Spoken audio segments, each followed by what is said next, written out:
Beastmaster Ranger.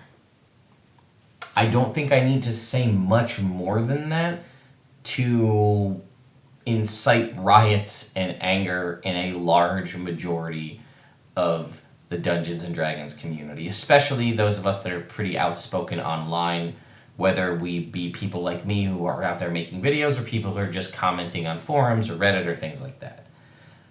So I have my complaints about the Beastmaster Ranger, as I'm sure a lot of you do as well. So what did I do?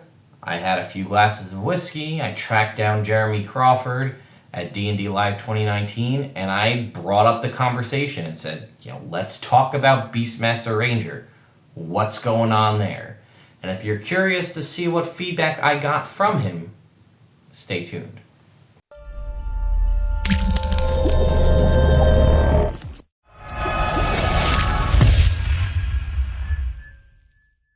So, I see Jeremy Crawford standing there out on a patio at the back of this bar in LA.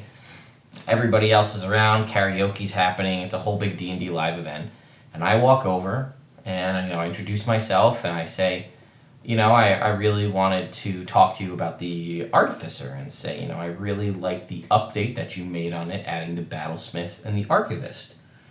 And he said, thank you, I wrote it, because at first I asked him how involved was he directly. He said, well, I wrote it. And I said, well, thank you very much. I like the expansion and the additions of classes. It really gives them a little more breadth.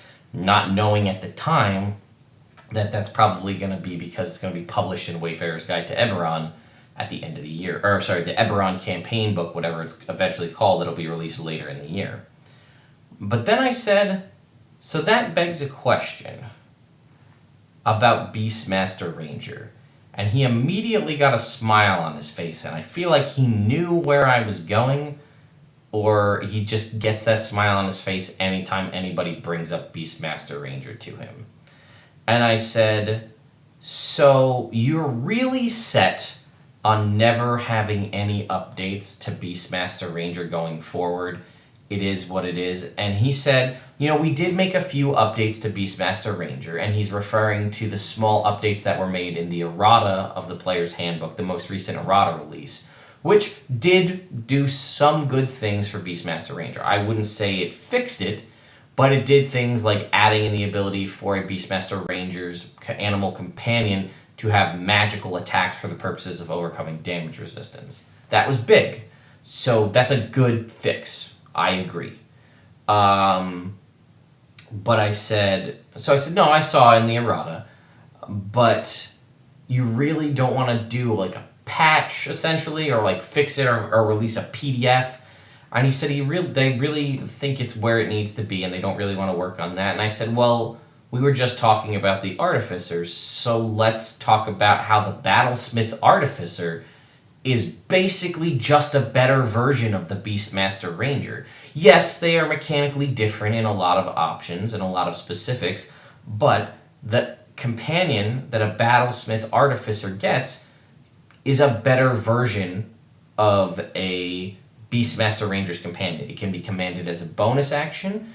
It can do all the things that a Beastmaster Ranger's animal companion can do at level 3 that a much later Beastmaster Ranger still doesn't have. And the animal companion or the mechanical companion, I forget exactly what it's called off the top of my head, for a Battlesmith Artificer also gets unique abilities tied to it. Like it has its own attack action, but it also has unique specific abilities that it can do to do other cool things. And you can flavor the design of it however you want, and it has certain stats that are boosted and things like that. So it is just overall, it handles it better. It will have more HP than a Beastmaster Ranger's animal companion ever will. And on top of all of that, you're getting basically full casting, essentially, as an Artificer.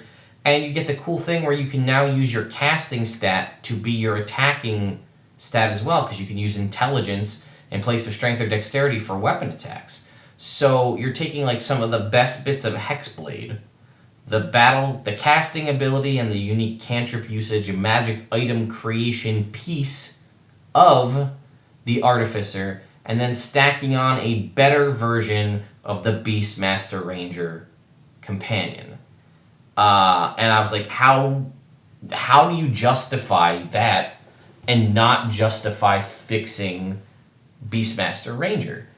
And I was expecting no comment, can't really talk about it, blah, blah, blah. But he was actually very candid with me and explained the process.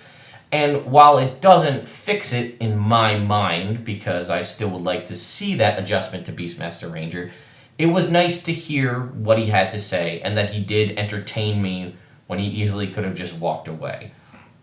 So what he had said was they have this mentality at Wizards that nothing that came before should hold back anything going forward.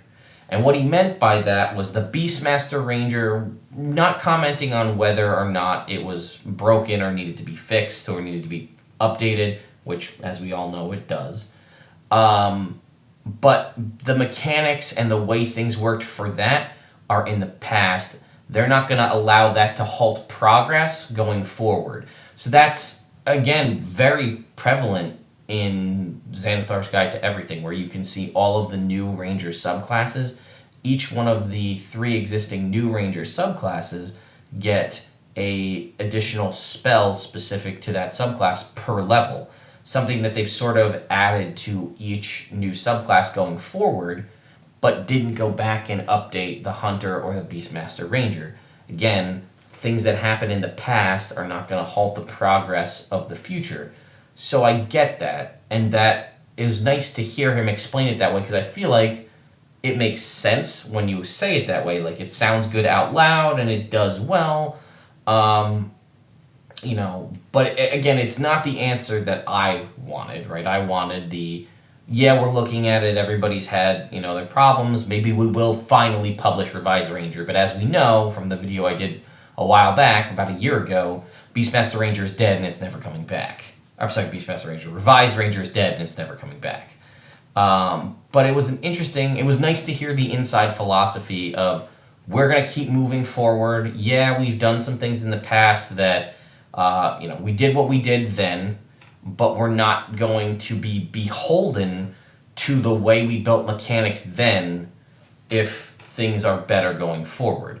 And I mean, like, you guys may say, well, that's, whatever your thoughts are on that. But if you think back even to things like 3.5, things that are like swift actions, for example, which are more or less, for those of you who don't know, basically the equivalent of like a bonus action in 5th edition, those weren't even in the original published book, like the published source material for 3.5.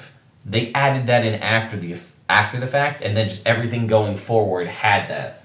So if you want to think about that in theory, that would be like if bonus actions didn't exist in base 5th edition and they added them in like the end of this year, they added in the idea of bonus actions, and then bonus actions existed going forward.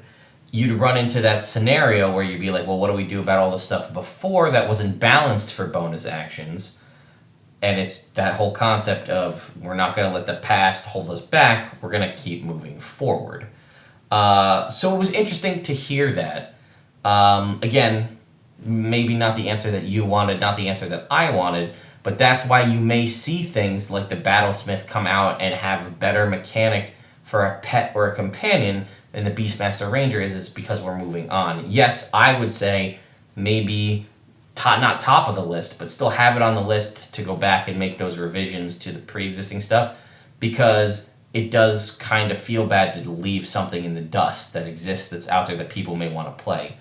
But then he did also smile and say something else, and he said, and honestly, at this point in time, with the way the reaction has been to Beastmaster Ranger on the internet, I don't think there's anything I could do that would be received well.